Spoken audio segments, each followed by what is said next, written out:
In covering the Age of Revolutions, we're going to take a little bit of a different means of studying these.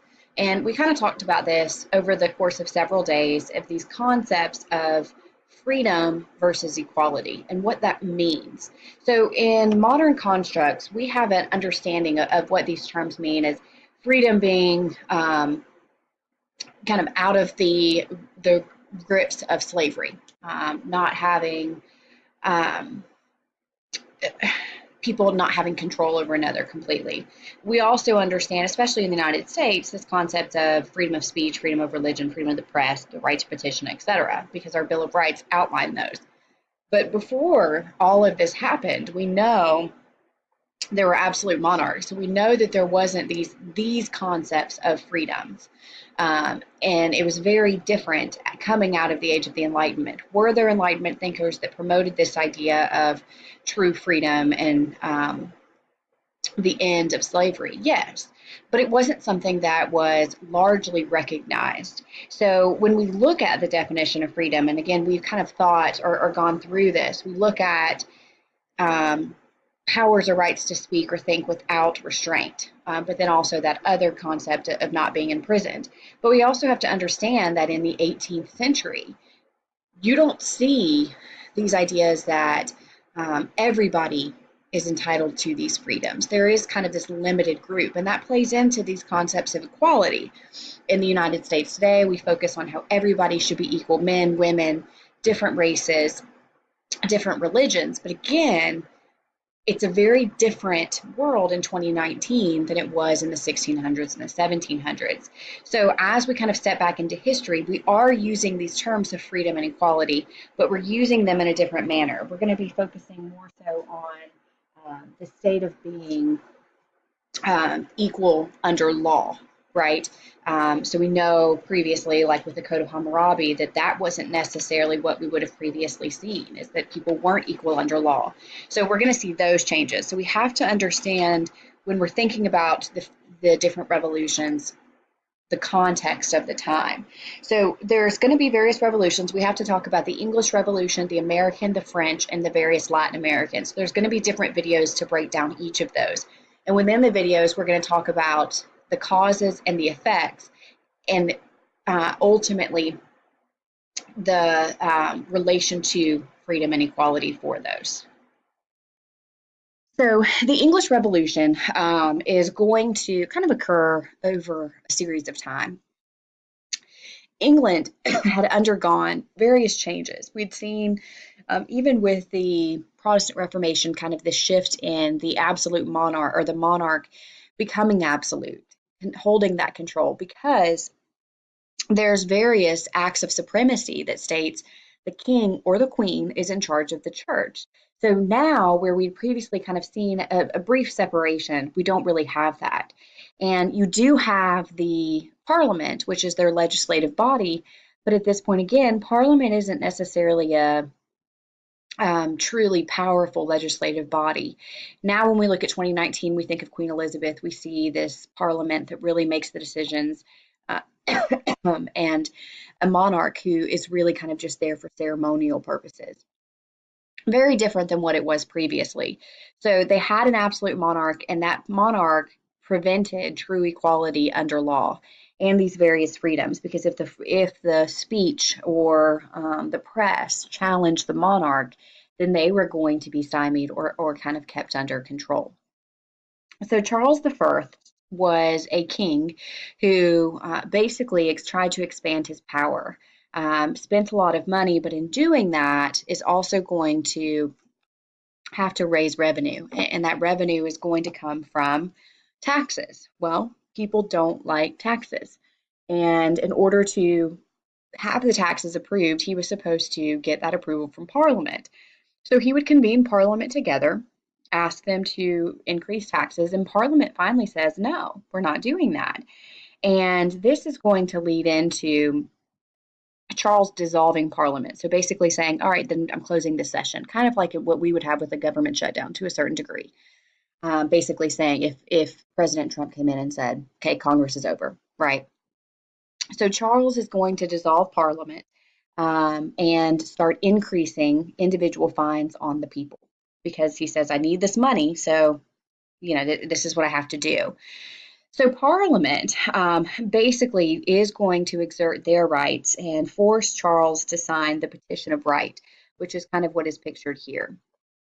And the Petition of Right is basically an attempt to limit the power of the monarch, to increase the equality for people under law, and specifically the nobility. So we're still not looking at commoners receiving equality.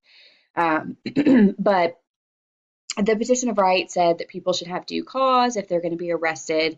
There cannot be taxes without the consent of Parliament. There's no quartering of troops, no martial law. But again, Charles signs this, but then kind of goes back against it and starts implementing more fees on the people. He starts challenging religious freedom. And this is going to lead into this all out conflict with Parliament and the king. And this is something that had kind of been spurred for over years, but then also impacted by that Enlightenment. So, again, people frustrated with their lack of freedoms, and specifically religious freedom, and then not being considered equal under law, it's going to lead into frustrations and ultimately a civil war. So, as the revolution occurs, Parliament passes these laws and actually attempts to arrest Charles. And so this is going to lead into, I'm sorry, Charles attempts to arrest members of Parliament. And this is going to lead into the Civil War between the Royalists, those that support Charles, and the Cavaliers, those that support Parliament. Initially, anyways, the Royalists are winning, but eventually a man named Oliver Cromwell is going to come into power and start leading the Cavaliers, and he's very, very successful. He is going to be the leader of the new model army. And Cromwell starts promoting and kind of is supposed to be symbolic for these ideas of freedom of religion and equality under law, and argues against an absolute monarch. And so people start joining his side and he wins. And so they put Charles on trial in 1649 for treason because they argue that he was working against the interests of the British people.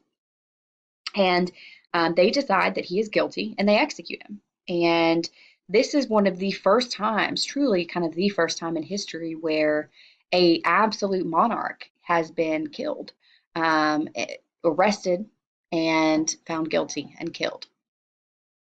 And so that's going to lead into Cromwell winning and then Cromwell gaining control. And this is one of the things that kind of leads into some conflicts here is that at the start, we have this revolution because we want equality under law. We feel like our freedoms are being stymied by an absolute monarch.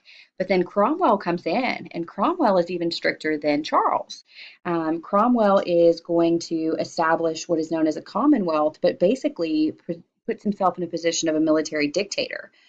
He comes in, he gets rid of theater, he gets rid of sporting events and dancing, and claims that they're very sinful events. And so we see that at the start, we're looking for more freedoms, freedom of religion, freedom of the press. We're looking for equality under the law. But then as the progression of the revolution continues, we start seeing that our freedoms are further restricted than they had been before. And so Cromwell dies, and we see a shift to be called the Restoration period. So Parliament says, oh my gosh, we made a huge mistake. They invite Charles II, who is the older son of Charles, the previous king, to come back in and restore the monarch.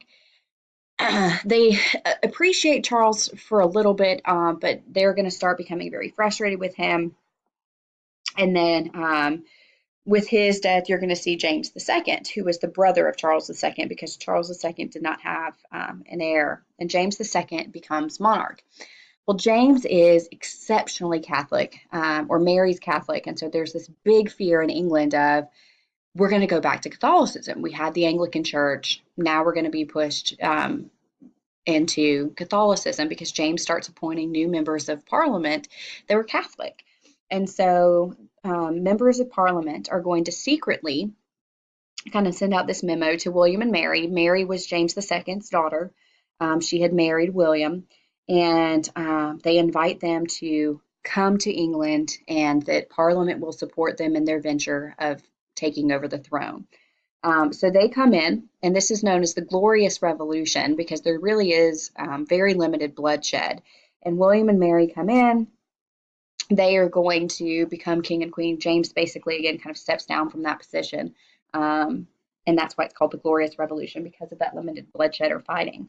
And they establish England's constitutional monarchy, and that's really what we see today.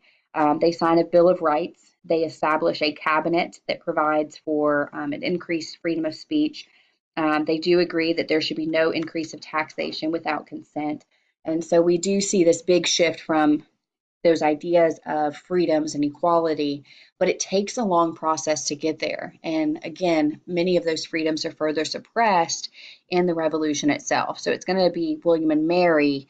Um, and again, even with that, we don't really see that the commoners have a lot of freedoms or the commoners are considered equal, but the nobility at this point in time are going to receive those freedoms.